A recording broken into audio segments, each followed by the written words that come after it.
Bismillahirrahmanirrahim. Bismillah, alhamdulillah, assalatu wassalamu ala rasulillah Sayyidina Muhammad ibn Abdullah wa ala alihi wa ashabihi wa azwajihi wa dhurriyyatihi wa ahli baitihi wa tabi'ahum bi ihsan ila yaumil qiyamah.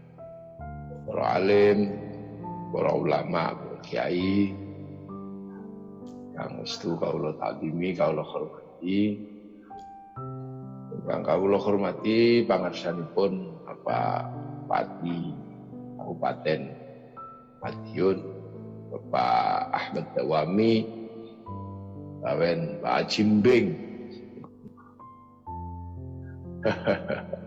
dan Pak Wakil kang kawula hormati, dan seluruh jajaran Forkompimda, seluruh warga masyarakat Madiun yang saya hormati dimanapun berada. Alhamdulillah hari ini semua bisa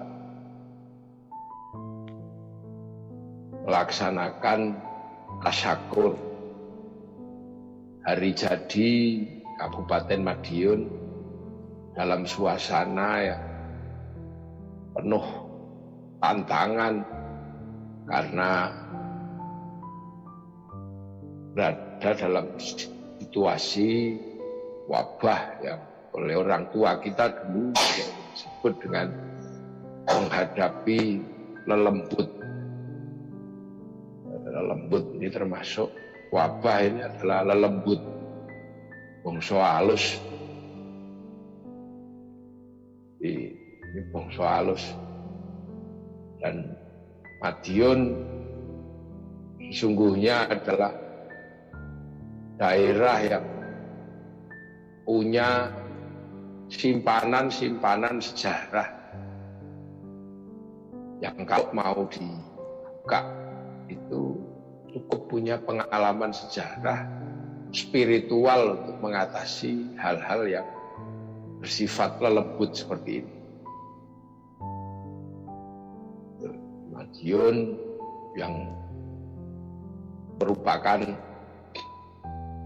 daerah yang secara langsung dibentuk oleh pemerintahan Demak yang keberadaannya adalah seusia dengan keberadaan Keraton Demak, punya simpanan spiritual yang luar biasa. Di sana ada situs tua yang merupakan situs yang dari situ lahir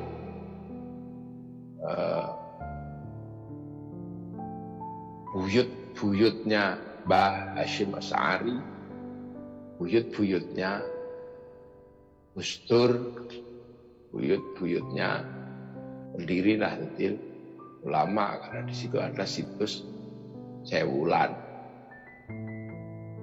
Dan Madiun punya pergolakan yang luar biasa. Madiun ini punya sejarah luar biasa. Pergolakan dengan Demak ya lama, bahkan pergulatan dengan Mataram. Yang Mataram secara khusus memberikan perhatian pada daerah Madiun sampai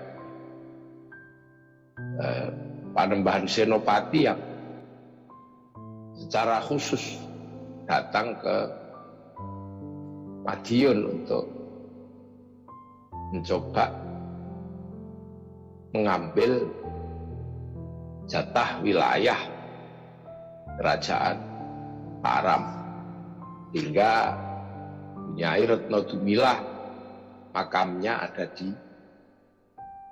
daerah Jogja. Yang punya Retno Dumilah sendiri adalah bupati kedua di Madiun Kadipaten. Nah, tinggal dalam situasi seperti ini Madiun harus membuka kembali referensi yang bersifat pengetahuan lokal referensi-referensi yang sifatnya indigenous knowledge Madiun untuk dijadikan acuan dan pegangan. Karena semua nenek moyang kita punya pengalaman ngadepi wabah yang orang tua kita dulu menyebutnya pagebluk. Ada di referensi lokal pagebluk. Nah, tinggal cara-cara lokal ini harus mulai dihidupkan kembali. Karena beberapa cara lokal sebenarnya adalah cara-cara yang sangat dekat dengan caranya para ulama di masa itu. Kawasan timur ada namanya Mbah Maulana Ishak yang telah menyelesaikan urusan pagebluk di Jawa yang pusatnya ada di Banyuwangi. Mataram punya yang namanya pusaka Kiai Tumbul Wulung yang dalam setiap pagebluk pasti diarak. Nah, itu tinggal nanti menginventaris kembali Yun untuk membuka hasanah-hasanah masa lalu. Karena peristiwa-peristiwa seperti ini sebenarnya adalah peristiwa yang tidak terjadi hari ini saja. Wabah-wabah besar sudah ada. Dari tahun dulu sudah ada. Pernah satu ketika ada wabah sekitar tahun 165 Masehi. Itu cacar. Itu 165 Masehi. Ada wabah cacar. Wabah cacar ini sama modelnya kayak mencret, demam, dan itu berasal dari bangsa Han. Ya mungkin kalau bangsa Han itu ya sekitaran Cina sekarang. Pernah hampir seluruh dunia kena wabah cacar itu. Jadi 165 berhenti di tahun 180-an. Jadi 165 ke 180 sekitar 15 tahun. Itu luar biasa zaman itu. Kemudian ada namanya dulu dikenal dengan wabah Siprus. Wabah Siprus itu sekitar tahun 250 Masehi. 250 Masehi itu sampai Uskup Kartago meninggal. Saking luar biasanya. Dan berulang pada tahun 440-an. Itu wabah besar. Itu luar biasa. Kemudian tahun 541 itu namanya wabah Justinian. Itu korbannya juga luar biasa. Sampai salah satu kaisar di Romawi itu meninggal karena wabah itu. Kaisar Justinian mati, makanya dikenal dengan wabah Justinian. Itu merenggut sekitar 50 juta orang. Wabah itu. Jadi 26% populasi dunia habis kena wabah. Jadi makanya istilah wabah itu juga berkali-kali. Kemudian abad ke-11, itu abad ke-11 itu ada namanya kusta. Kalau orang menyebutnya itu menghabiskan berapa? Banyak sekali. 1350. Itu Kadipaten Madiun belum ada. Itu ada namanya Blackberry Death. Jadi dimulai dari Asia dan bergerak ke Eropa. Ini luar biasa. Itu populasi dunia kurang berapa puluh persen. Jadi sering sudah terjadi. Makanya Nah, sekitar tahun 1490-an itu ada di Kolombia. Itu penduduk asli 90% meninggal. Itu luar biasa, dikenal dengan Colombian Exchange. Itu wabah dunia. Dan itu merambah seluruh dunia. Terus kemudian di London, di Inggris, ada wabah besar tahun 1600-an. Itu sudah di era Kabupaten Madiun, 600-an 60. Madiun itu ada 20% penduduk London. Itu artinya wabah seperti ini bukan sesuatu yang baru. Jadi, dan semuanya punya cara di kehidupan dan kearifan lokalnya masing-masing. Saya kemarin minta secara khusus kepada Pak Presiden untuk diadakan doa bersama seluruh Indonesia yang harus beliau pimpin.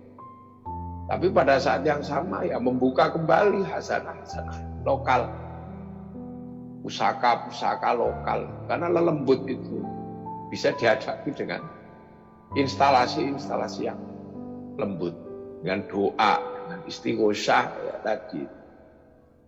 Makanya sekarang semua juga belum ketemu obatnya apa. Obatnya seperti apa, makanya ya anggap aja karena belum ketemu obatnya, ya obat yang paling mujarab ya social distancing. Itu tidak saling bersenggolan. Ini sekedar mengingatkan kita bahwa wabah itu memang dari dulu sudah ada, skalanya juga berubah. Nah, kalau sekarang skalanya kemudian menjadi skala internasional, ya itu seiring perkembangan zaman. Seiring perkembangan zaman.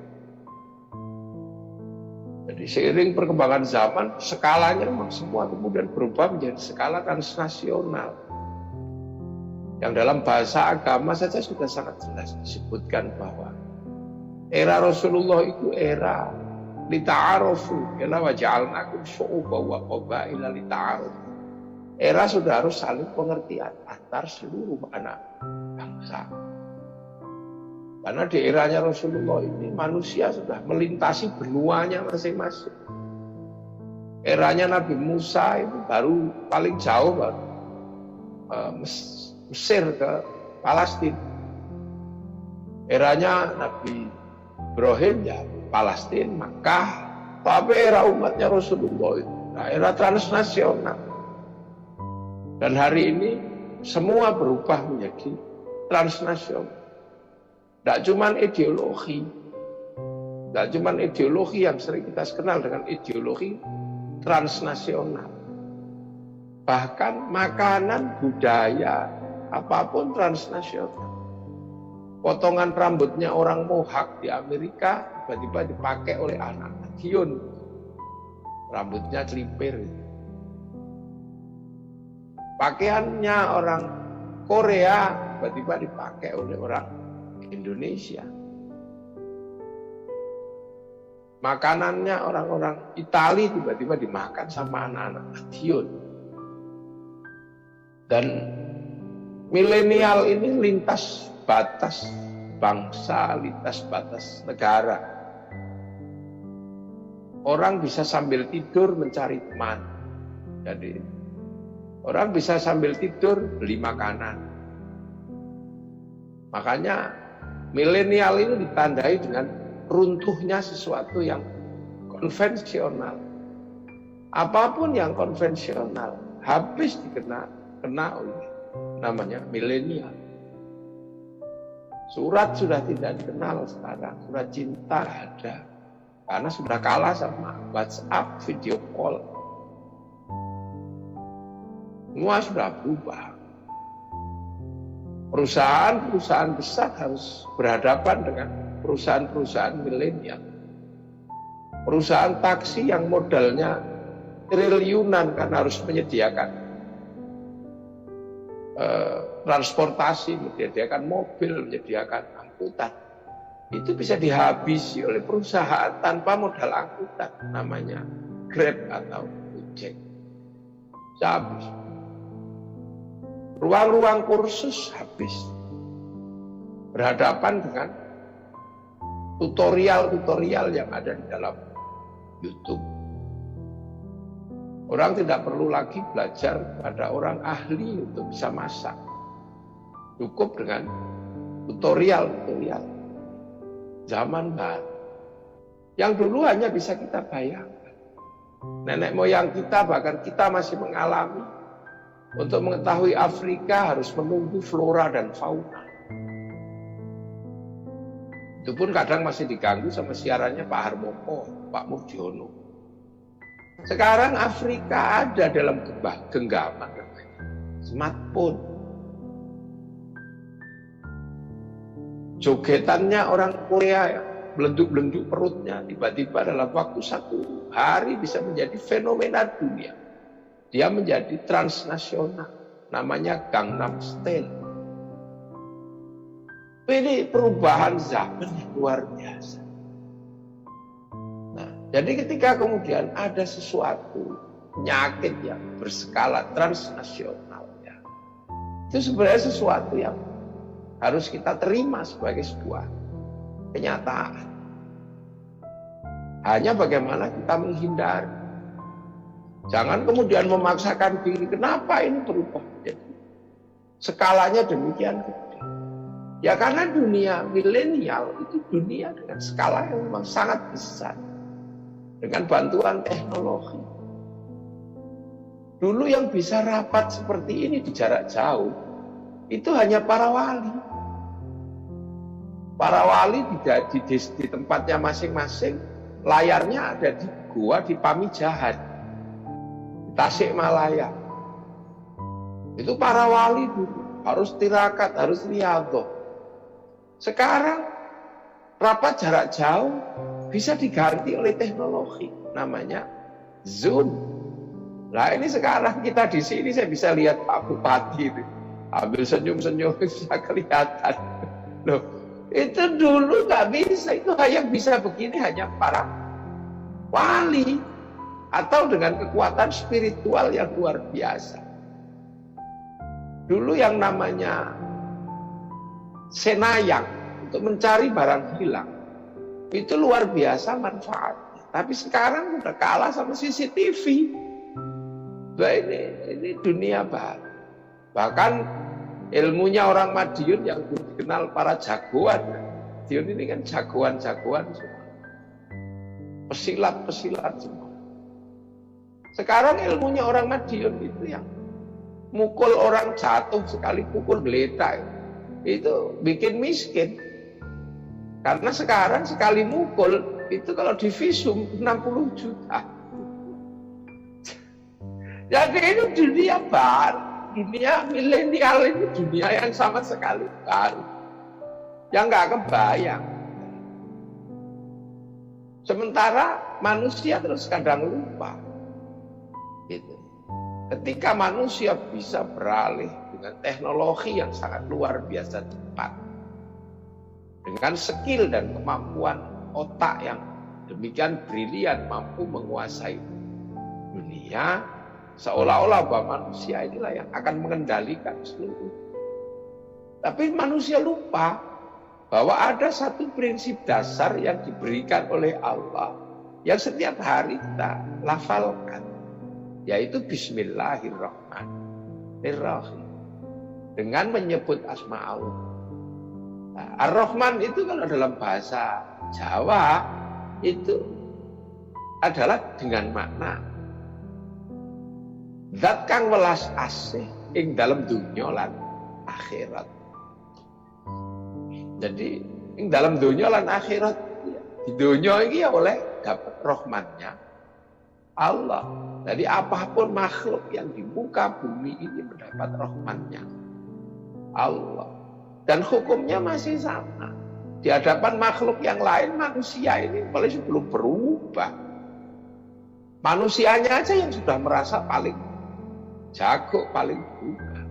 Padahal di hadapan makhluk lain, manusia ini masih sama dari awal. Di hadapan buaya, manusia masih nggak ada bedanya sama kambing. Manusia masuk sungai ada buaya ya dimakan, Ada kambing masuk sungai ya dimakan. Masih sama, itu belum berubah. Di hadapan lalat itu manusia masih sama. Nggak ada bedanya antara teletong sapi sama mulutnya manusia. Ya sama-sama ditempeli lalat. Di hadapan lalat nggak ada bedanya. Manusia diencoki laler, teletong yang diencoki laler. Yang tidak dipencloki laler cuma Rasulullah. Dubabatun abatam fi jismihil hasan. Masih sama. Jadi dalam perspektif malaikat yang dulu disebut sebagai ataja'alu fiha mayyufsidu fiha wa yasfiku dima, masih sama. Apakah engkau akan membuat makhluk yang senengannya merusak dan menumpahkan darah? Masih. Manusia juga memang dari dulu sukanya merusak. Sama. Mau bangun lapangan sepak bola, merusak rumahnya yuyuh, ditutup. Mau bangun pendopo itu merusak hutan. Kalau nggak dirusak hutannya, ya kayu nggak bisa jadi rumah. Mau bikin jalan, merusak gunung karena harus memecahkan batu gunung. Nah dalam pandangan malaikat itu masih sama, ya masih begitu. Wa yasfiku dima, dan masih menumpahkan darah manusia. Sampai sekarang kalau mau sehat ya harus menumpahkan darahnya sapi, menumpahkan darahnya kambing. Dan setiap hari berapa ribu meter kubik ini darah yang ditumpahkan oleh manusia di penjagalan-penjagalan hewan, di pemotongan-pemotongan hewan. Luar biasa. Dan dalam hal itu masih sama.